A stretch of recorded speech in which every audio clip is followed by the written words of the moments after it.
Hey everybody, Alex Terrace here, healthhacksreview.com. So thanks for watching. The point of this video is going to touch on traditional Finnish saunas and infrared saunas. Which one's better? A lot of people wonder this. I'm going to touch on a couple points of health benefits that we have seen talked about, usually on the internets where people encounter it with traditional saunas, and people that see those health benefits that are talked about with the traditional just heat saunas, just a dry sauna, they always wonder, well, that sounds great, but can I only get that with a traditional sauna? Can I get it with an infrared sauna? Or is an infrared sauna actually better? Will it give me more benefits than a traditional sauna? These are great questions to ask. And I would like to make this first point is that there are currently no research studies at all comparing a traditional just dry Finnish sauna with an infrared sauna. Okay, that would be awesome. It hasn't been done, but that would be definitely a very conclusive way of 100% being able to talk about a couple different things. So if you look here on YouTube, and you're free to do a little searching on your own too, is one thing that's talked about is these heat shock proteins, which give different benefits to the body, can even affect the gut bacteria. They play different roles in the body, so actually just Google that, heat shock proteins benefits. I would say that probably the person in the sauna industry, and even infrared sauna industry, that people have run across traditional sauna benefits with is Dr. Rhonda Patrick. So you can also Google, YouTube search her. So she does a little good video here on how to gain muscle. If that's your thing, if that's why you're doing saunas or even recovery from exercise. She talks about that in this video, how it may boost longevity. But again, this is talking about, again, dry saunas, high heat, so like 190 degrees, 200 degrees, 180, okay, somewhere around there, just so you know. Hyperthermic conditioning, and she goes over the benefits here of hypertrophy, endurance, neurogenesis. Again, talking about dry heat, using traditional saunas. So people are like, hey, I want all these benefits. Like I'm into this kind of thing, right? Or there's a dry sauna at my gym. Most people, that's usually where they experience them, or a hotel or a spa, right? So, and let me backstep here. The other person that there's a couple people, but one lady who's also very well known talking about detox and things like that in infrared saunas is Wendy Myers. So these are two big names that people will usually run across in YouTube videos or different webinars. So she's got some good ones too, by the way, if you want to watch them. Here's some good ones. But we'll move back forward again here. So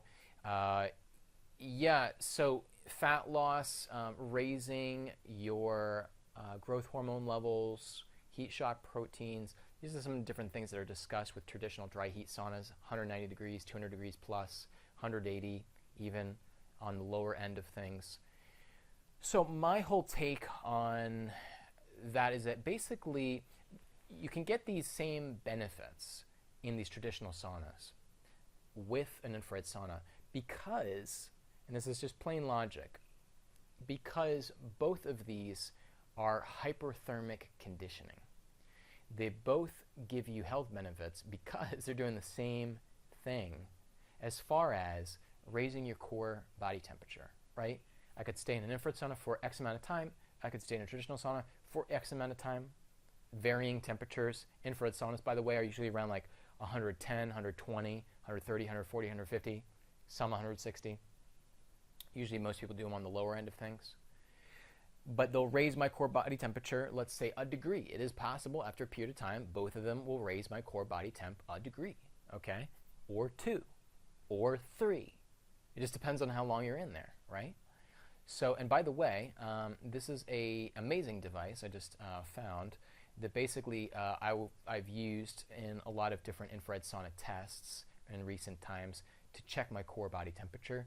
And you can actually plug it into your smartphone and actually get a very accurate reading. So I find that as a way that I'm actually tracking traditional saunas, infrared saunas, different brands, which ones are more efficiently raising my core body temp. And I'm going to release those videos, which is going to be fascinating to actually see which brands were raising it fastest. In the interim, if you were curious, just send me a message and I'll tell you by email or live chat or phone. So let's get back to what I was saying before. They both raise your core body temperature. So right there we know that the benefits are the same, okay? If when it comes to heat shock proteins or growth hormone or all these different things, or fat loss or whatever we're talking about with the traditional sauna, really what the most accurate way of saying, oh, you're getting these benefits in a dry sauna, what kind of biomarkers should we measure here as far as what's correlated with those physiological changes? That would be your core body temperature, right? And getting into a fever state is really closer to 2 to 3 degrees above your normal baseline temperature. We all should be somewhere around 98.6 degrees. We've all heard this, right? So a few degrees above that, you're in more of a fever state. And then in these protocols and studies, the people have held that core body temperature elevated for some period of time to get the benefits. So you can't do it just for 5 minutes and expect to get it. It depends on the temperature, your core body temperature, and if it's a traditional or an infrared sauna. So in other words, in conclusion now, I actually think that an infrared sauna is capable of more efficiently giving you the health benefits associated with hyperthermic conditioning. And the reason I think that is based on physics and based on biophysics as related to the body, and how infrared actually will charge or transfer that heat energy onto the hemoglobin of your body, and then the body will shuttle that blood that's getting that heat energy, because it goes in, it's warming the blood as it flows, and the body through homeostatic mechanisms will actually circulate that heat energy to cooler parts of the body. So normally it will be sending it around the core of the body, sometimes to the limbs. It just depends on how hot your body is getting. But the key difference here is that in a hotter sauna, okay, say you're sitting in a 190 degree sauna, your brain will use the skin as a sensor, as it always does. And it'll say, gosh, it's pretty hot in here. It's really hot. I should start sweating. I should try to cool down because my skin is telling me it's quite hot versus cold, okay, as an extreme. But the brain will actually send a stronger signal to the heart and to your circulatory system to send more blood, a greater volume, away from the core of your body to the surface of the skin and to the extremities if the air temperature is hotter versus cooler. If it's on the cooler side, let's just say 100 degrees or 80 or 70, okay? If it's on the cooler side, your brain will say, well, it's a little bit warmer, and maybe after like 15 minutes, I may have to modulate my temperature here a little bit. I'm just going to send a little bit less blood or a little bit to the surface and to modulate my temperature, okay? So in other words, less blood is diverted away from the core organs of the body when you're in a cooler sauna. What is a cooler sauna? A cooler sauna, based on normal performance specifications, is an infrared sauna, not a traditional sauna. Okay? So what that means is that because the brain is sending less blood to the surface extremities because it knows it's cooler in there, and because infrared is charging up the blood of the body, that's where the heat energy is really getting into, what is actually happening is more of the blood is staying centered in the core organs of the body and is getting warmed up at the same time.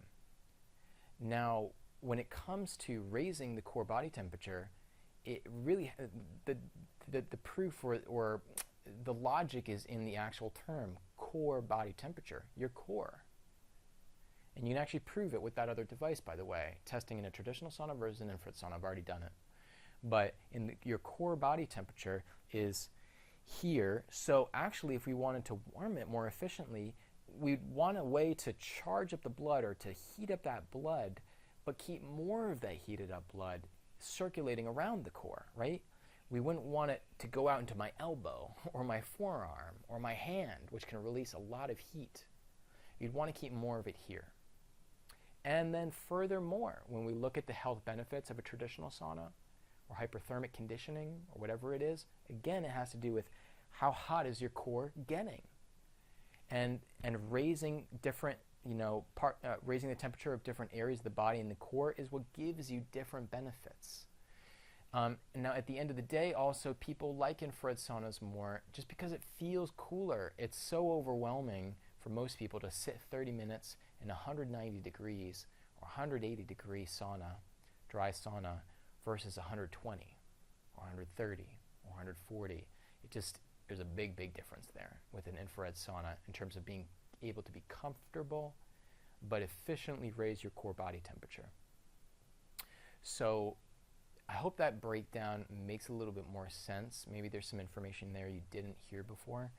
But essentially, that's why I like infrared saunas more so, because you can more comfortably and more efficiently raise your core body temperature. And actually, I believe that the benefits can be greater than a traditional sauna if we're comparing being in both saunas for the same amount of time. Again, because of the way that blood's being diverted versus staying in your core with the infrared sauna. So I actually have found that you can raise your core body temperature to a higher degree or greater percentage in a shorter period of time. And that consistently done X amount of time per week will basically be correlated with, let's just say, how many benefits or the degree, pun intended, of how much of those benefits you're able to actually achieve. And so, again, if you're looking for infrared sauna recommendations, you can contact me. I am a dealer for 11 different companies, which makes me very unique, much more unbiased. I give transparent information about different brands.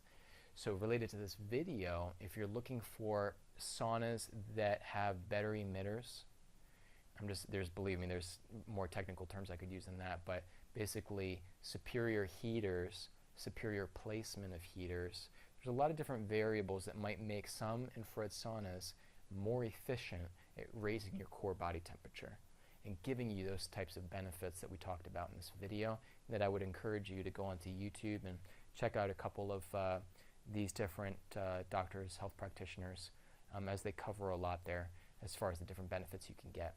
So anyways, if you have questions, healthhacksreview.com is my website. You can find that link down below. If you found this video helpful, please give me a thumbs up. And you're also welcome to subscribe and for more video updates. Thanks for watching.